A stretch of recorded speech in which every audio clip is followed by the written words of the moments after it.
Quer aprender a programar e entrar no mercado com mais vagas disponíveis, mas com poucos profissionais? E melhor ainda, poder trabalhar de casa e ganhar em dólar? Confere o link na descrição. Papo, né, que tem que sacrificar animal, a gente vai até Então, falar a sobre gente isso. vai falar depois. sobre isso, mas na maçonaria não, cara. Foi a maior frustração que eu tive. Não tem Foi quando eu virgens? saí na iniciação, e aí eu falei, cadê o Bafomé? É, E não tinha Bafomé, cara. não tinha as virgens Não tinha nuas. virgens, não tem Bafomé, não tem nada. Ah, é Essa muito sem parte- graça, cara. Tem cumprimento secreto. Cumprimento Tem secreto. cumprimento secreto. Como que é? Tem Você um pode monte de ensinar? coisa. Ah, não tem. Esses cumprimentos são... Mesmo porque são vários. Ah, é? E como eu tava perguntando, o Mandíbula ficou me perguntando 1 hora antes da gente Pô, mas começar. que aqui, chato né? você, hein, Mandíbula? E, na verdade, não existe uma maçonaria, existem várias maçonarias, né? Então, Ah, tem é? vários ritos diferentes. Então, quando você fala, maçonaria, parece que é uma coisa só, mas não é. Então, tem 290 ritos diferentes no mundo. Peraí. Eu sei que a gente até ia começar pelo RPG, que você falou do RPG, mas vai ter que começar por maçonaria. Maçonaria acontece quando? Quando que surge a maçonaria? Então, a maçonaria, ela surge... Assim, aí você vai ter várias lendas, né? Então, oficialmente, ela surge em 1717. Mas ela carrega com ela todo aquele conhecimento da alquimia, da cabala, que se você for traçando e voltando, ele vai até as guildas de construtores, né? Então, quando você fala em maçonaria, você fala em maçom. Maçom é construtor. Ah, o significado de maçom O é significado construtor. de maçom é pedreiro, construtor. Ah, Né? O mason, né? Sei. E eles vêm das guildas. E aí você traça esses conhecimentos documentados até 1312, na Carta de Bolonha, que eram as guildas que tinham lá na Itália. E aí isso vai para Roma e você consegue traçar até as sociedades pitagóricas e os construtores da antiguidade. Então, a primeira pergunta que todo mundo me faz é assim, poxa, mas por que é secreto? É. Por que a maçonaria é secreta? Assim, pô, é fácil. A hora que eu te falar, você vai olhar e falar, é óbvio.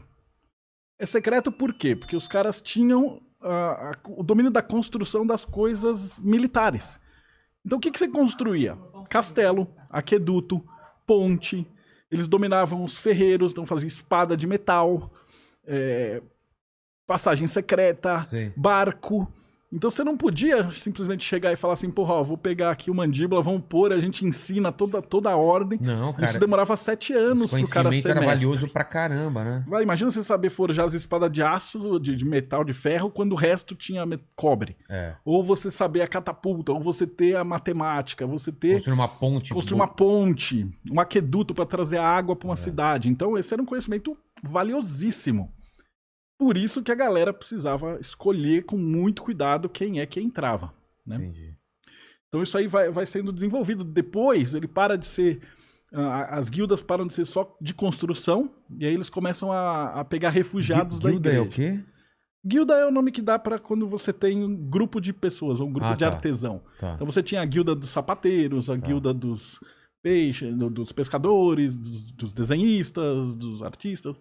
Cada profissão tinha a sua guilda com seus segredos. Entendi. Que era justamente essa pegada. Era guardado como uma ordem secreta para que a pessoal de fora não viesse. Só que no caso da maçonaria especificamente, por eles terem essa pegada de militaresca, né? Então você tinha que fazer um cuidado absurdo com quem é que você ia aprender, quem é que você ia ensinar essas coisas, né? Então vem o lance do secreto vem disso, né, cara? Do medo dos caras abaixa um pouquinho aqui o microfone aqui.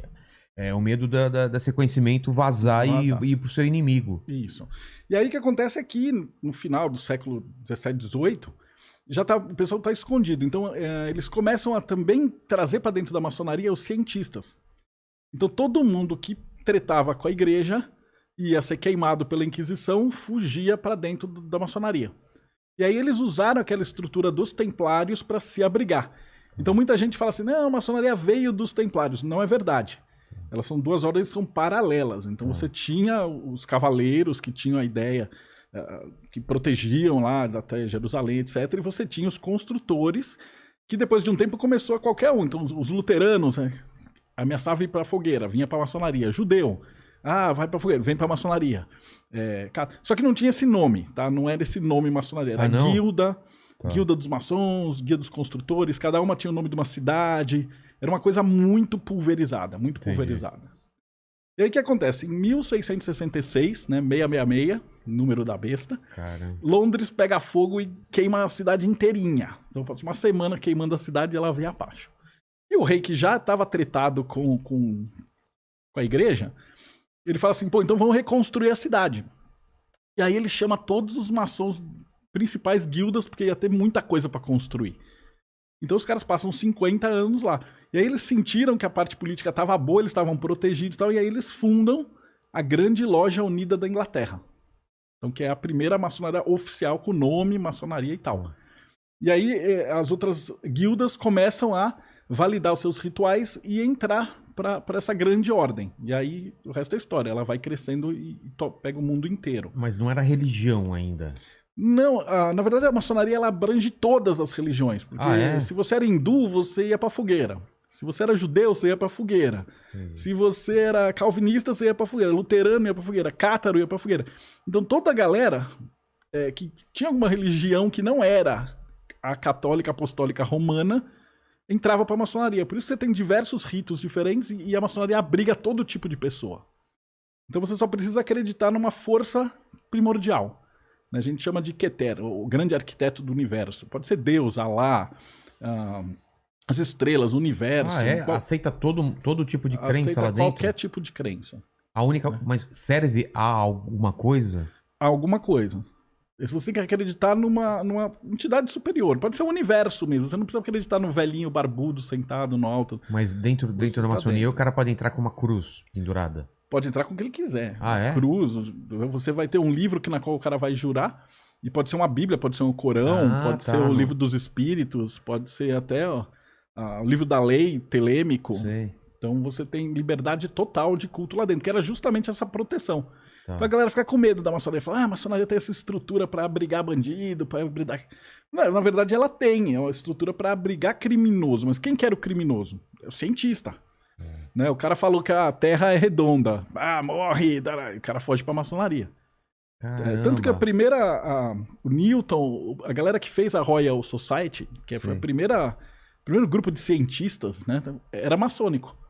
Era estrutura lógica. Toda a parte lógica, essa estrutura de pensamento lógico veio de dentro da maçonaria. Porra, a maçonaria, então, ela tem uma estrutura, uma base na ciência, então, mais do que na religião. É ciência e filosofia. Eles estudam todas as religiões, né? E por que é associado muito à religião, a um culto, sei lá? Por que hoje em dia tem essa... Acho que a gente tomou muita pancada da igreja, né? Porque o cara que é o pensador livre, ele sabe que ele não vai dar dinheiro pra comprar feijão mágico do pastor que cura Covid. Então, se você é inteligente, você não vai cair no papo mole de pastor. E aí a galera do pastor odeia a maçonaria. Então eles estavam sempre querendo pegar os maçons e matar. Mas desde sempre, né? Foi assim. Todas essas ordens herméticas, esses grupos, eles falam ocultistas, né? Sobrenaturais, não sei o que lá. Todos eles sempre foram perseguidos pelo mesmo motivo. E até hoje, né? Você tem guerra religiosa em tudo. Mas em algum momento matavam pessoas dentro da maçonaria.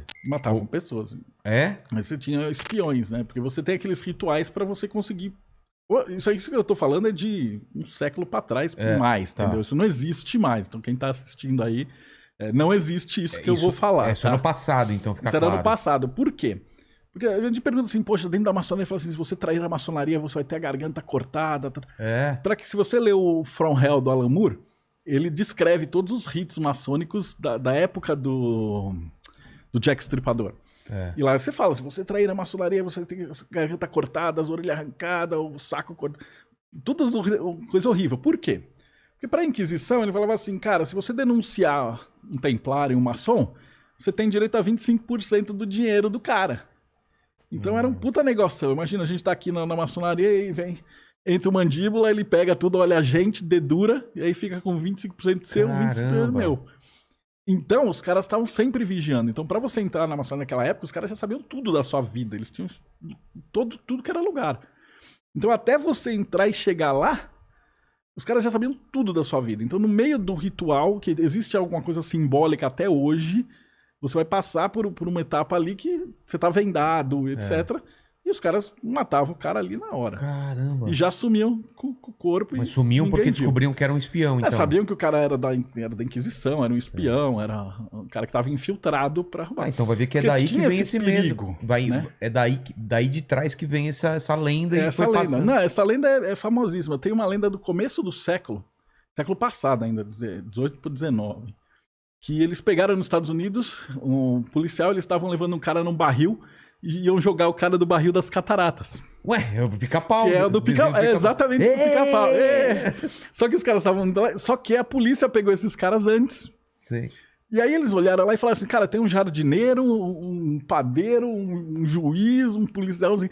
Sabe, caras que a profissão não tinha nada a ver, os caras não tinham nada em comum, estavam com ele ali pra jogar o cara no barril do negócio. Sim. Só que o que aconteceu é que no dia seguinte publicou essa notícia e logo em seguida depois o pessoal da maçonaria abafou tudo. Mas ficou essa onda, falou, pô, o que era isso e tal? Da onde que esses caras vieram? Por que tem esse cara que era um jardineiro que tava junto com o policial, junto com o juiz dentro? Então o que faz esses homens tão diferentes estarem fazendo parte da mesma ordem? E a ideia do barril lá também ficou clássica, né? Então virou até um meme, o pica-pau, o desenho, tudo isso daí. Veio daí mesmo? A primeira história de jogar o barril é de lá. Caramba! Essa notícia. Se googar, você vai achar. É assim, mesmo? Tal. E aí ficou que a maçonaria... E aí ficou com essa pegada. A maçonaria mata as pessoas. Mas não era. Hoje não existe mais nada disso. E sacrifício de animal nunca existiu? Nunca existiu. Então, não tem... O pessoal mistura muito. Duas coisas são... Uma é as religiões afro, que tem o sacrifício. Nem todas, Umbanda não tem. Mas a Candomblé tem, Quimbanda tem, Voodoo tem, Santeria, Palo Mayombe, todas essas religiões têm. Mas não é que é sacrifício. É que é o seguinte, imagina que eles vieram da África. A religião vem da África.